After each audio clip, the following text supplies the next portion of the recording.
Students, last lecture में हमने Curzon के इंटरनल एडमिनिस्ट्रेशन पर चर्चा करी थी।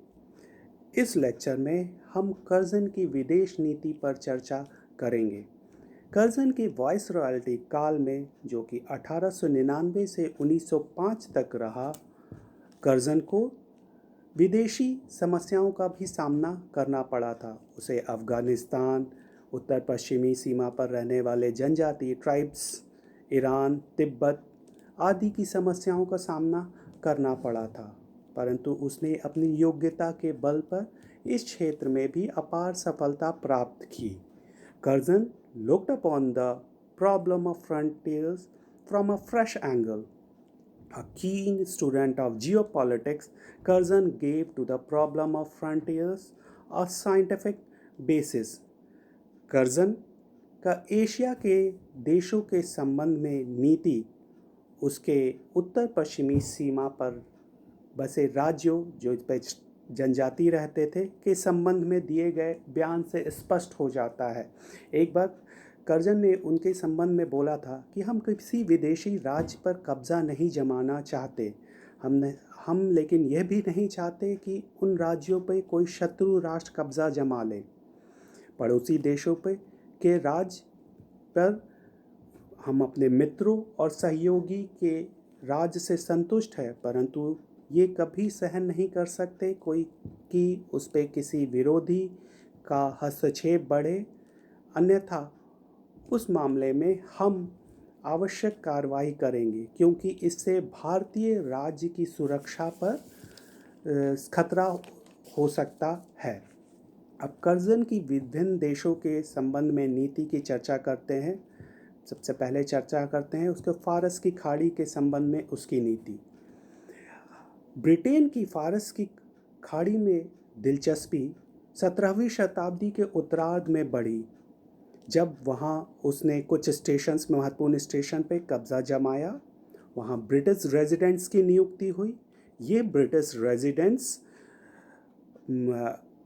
अरब के तट पर बसे देशों के प्रमुखों के झगड़ों में हस्तक्षेप करती थी, साथ ही साथ सामुद्रिक डकैतियों पर भी रोक लगाने का कार्य करते थे, पायरेसी जिसे कहते हैं। साथ ही साथ एडन से लेके बलूचिस्तान तक के जो प्रमुख ट्राइब्स के थे, उनके आपसी झगड़े को में शांति स्थापना करने का भी कार्य ये ब्रिटिश रेजिडेंट्स करते थे। ऑल्दो ब्रिटिश उन क्षेत्रों में अपना साम्राज्य विस्तार नहीं करना चाहते थे, अपने उपनिवेश की स्थापना नहीं करना चाहते थे, फिर भी वह नहीं चाहते थे कि कोई महान शक्ति उन क्षेत्र में हस्तक्षेप करे। 19वीं सदी में यूरोप के देश अपने औपनिवेशिक विस्तार हेतु एक दूसरे को टक्कर दे रहे थे। फारस की खाड़ी में फ्रांस, जर्मनी, रूस अपना प्रभाव बढ़ाना चाहता था। ओमान के सुल्तान ने फ्रांस को जब सुविधा प्रदान की, फ्रांस को विशेष सुविधा प्रदान की, कर्जन ने कर्नल मीड को एक नौसैनिक बेड़े के साथ वहाँ भेजा। ये नौसैनिक बेड़ा एडमिरल डगलस के नेतृत्व में कर्नल मीड के साथ गया था, ताकि वह ओमान के सुल्तान को बाध्य करे कि फ्रांस को दी गई सुविधा को वापस ले लिया जाए, अन्यथा उसके खिलाफ मिलिट्री एक्शंस लिया जाएगा। फ्रांस को दी गई सुविधा को ओमान के सुल्तान ने वापस ले लिया। इंग्लैंड ने उस क्षेत्र पर जर्मनी, तुर्की और रूस का प्रभाव को भी बढ़ने से रोकने का कार्य किया। कर्जन ने खुद एक नौसैनिक बेड़े के साथ नवंबर-दिसंबर 1903 में फारस की खाड़ी की यात्रा की, ताकि इंग्लैंड का प्रभाव वहाँ बना रहे। सिस्तान को लेके ईरान और अफ़गानिस्तान में झगड़ा हुआ, जिसमें रूस मध्यस्थता कर रहा था। इंग्लैंड के लिए यह असहनीय था। कर्जन ने 1902 में सर हेनरी मैकमोहन को ईरान और अफ़गान के झगड़ों के मध्यस्थता के लिए भेजा। अफ़गानिस्तान से 1857 में किए गए एग्रीमेंट के अनुसार ईरान और अफ़गानिस्तान के बीच शांति स्थापना का कार्य सर हेनरी मैकमोहन ने किया। अब चर्चा करते हैं तिब्बत के संबंध में कर्जन की नीति। कर्जन के काल में तिब्बत के संबंध में भी गतिरोध पैदा हो गया था। तिब्बत पर चाइना अपना हस्तक्षेप करना चाहता था, लेकिन वहाँ के शासक दलाई लामा ने उसको करने नहीं दिया। कर्जन के काल में दलाई लामा को लिखे गए पत्र वहाँ बिना खोले वापस आ गए।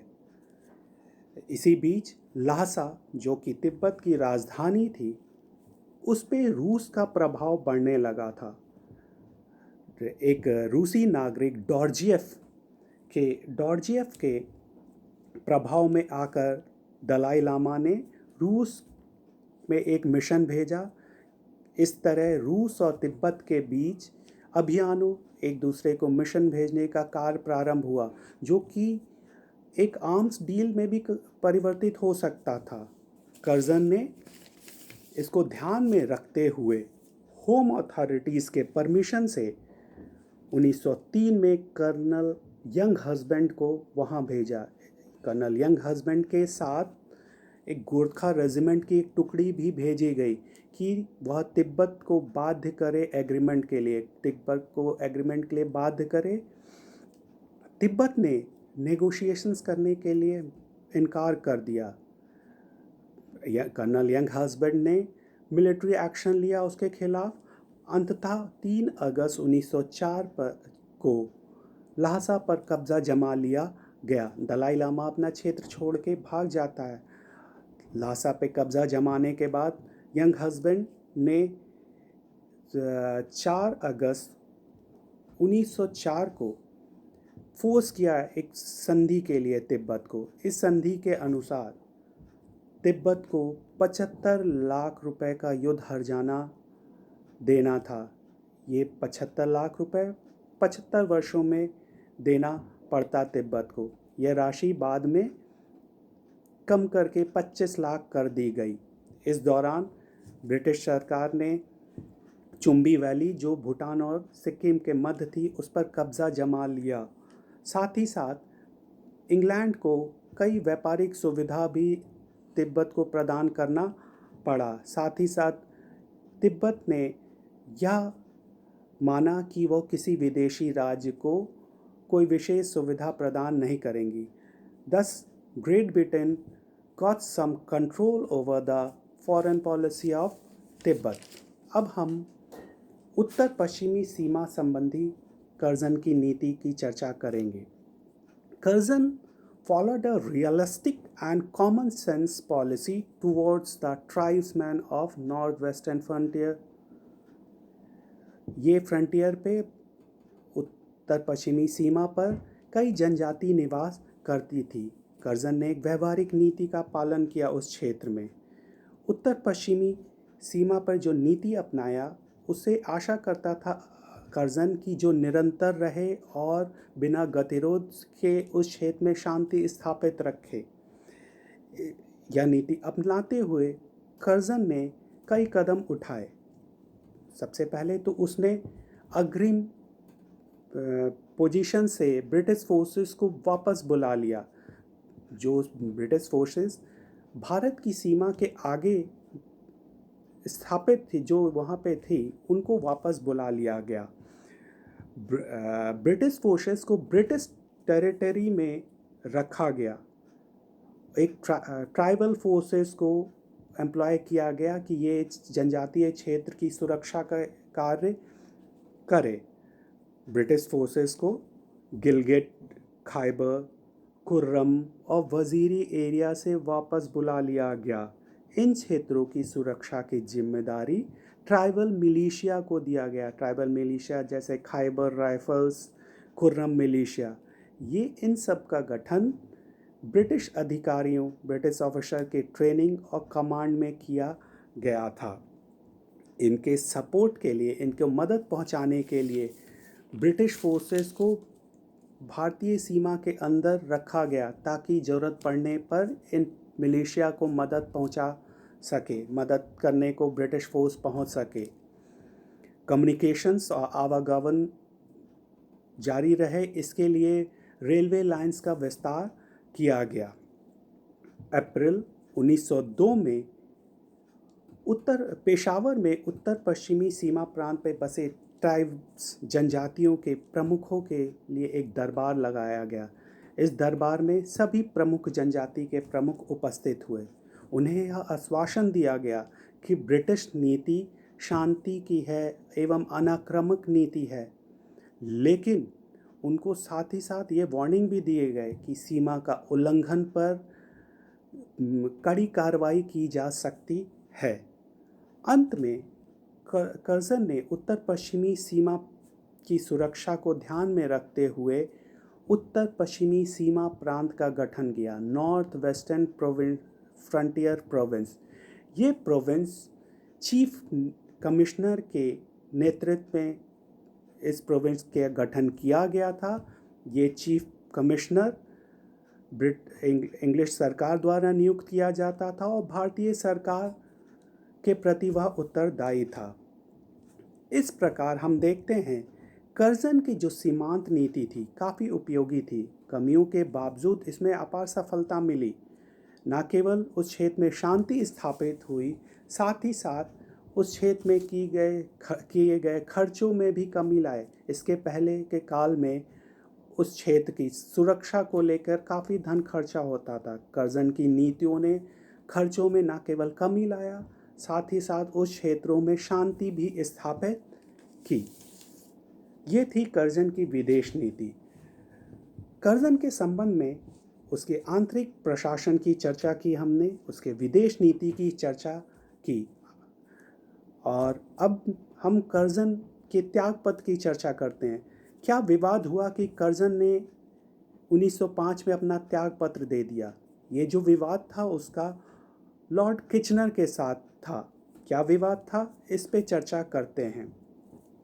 वायसराय के एग्जीक्यूटिव काउंसिल में 2 मिलिट्री मेंबर्स हुआ करते थे। एक मेंबर कमांडर इन चीफ होता था, जो कि executive head of the army था। दूसरा मेंबर मिलिट्री मेंबर होता था, जो एक आर्म काउंसिलर होता था और आर्मी एडमिनिस्ट्रेटिव डिपार्टमेंट का इंचार्ज था। वह वायसराय को मिलिट्री मामलों में एडवाइस देता था। 1902 में कर्जन के काल में Lord Kitchener commander in chief बनकर भारत आया।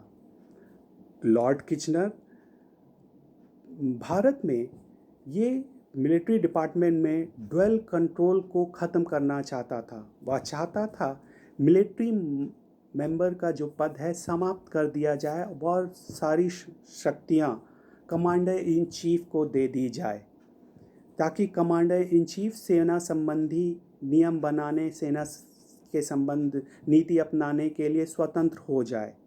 कर्जन ने इसका विरोध किया। कर्जन ये नहीं चाहता था कि एक आर्मी ऑफिसर्स को कोई का हस्तक्षेप सिविलियन अफेयर्स में बढ़े, इसलिए कर्जन ने इसका विरोध किया। मामला तब बढ़ गया जब मिस्टर एडमंड एलिस, जो कि मिलिट्री मेंबर था, उसने तिब्बत अभियान के समय कमांडर इन चीफ किचनर द्वारा बनाए गए प्लान में परिवर्तन ला दिया। किचनर ने इसका तीव्र विरोध किया। एज ए कॉम्प्रोमाइज़ यह डिसाइड किया गया कि मिलिट्री मेंबर के पद को समाप्त ना किया जाए, परंतु उसको मिलिट्री सप्लाई मेंबर के रूप में परिवर्तित कर दिया। या जो मिलिट्री सप्लाई मेंबर था, इसका कार्य एक सिविलियन कार्य था, न जो मिलिट्री कार्य नहीं था। इस कर्जन को भी बोला गया कि ये कॉम्प्रोमाइज़ को एक्सेप्ट करे। कर्जन को इसको मानते हुए सर एडमंड बैरो को मिलिट्री सप्लाई मेंबर के पद के लिए नाम प्रस्तावित किया। लॉर्ड किचनर ने इसका विरोध किया।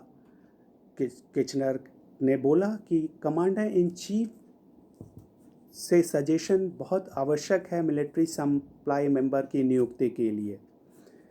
Secretary of state for India जो इंग्लैंड में थे, जॉन ब्रॉडरिक, उन्होंने किचनर का समर्थन किया।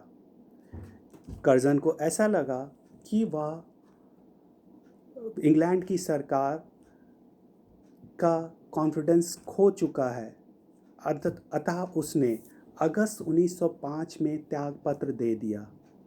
इस प्रकार कर्जन का एक फ्रूटफुल कार्यकाल वायसराय के रूप में समाप्त हो जाता है। कर्जन के संबंध में हमने माइन्यूट से माइन्यूट जानकारी आपको देने की कोशिश की। होप आपके लिए यूज़फुल होगा। आप अपने टॉपिक बताएं, हम इस तरह के वीडियो लेके आपके समक्ष पुनः उपस्थित होंगे। Thank you students.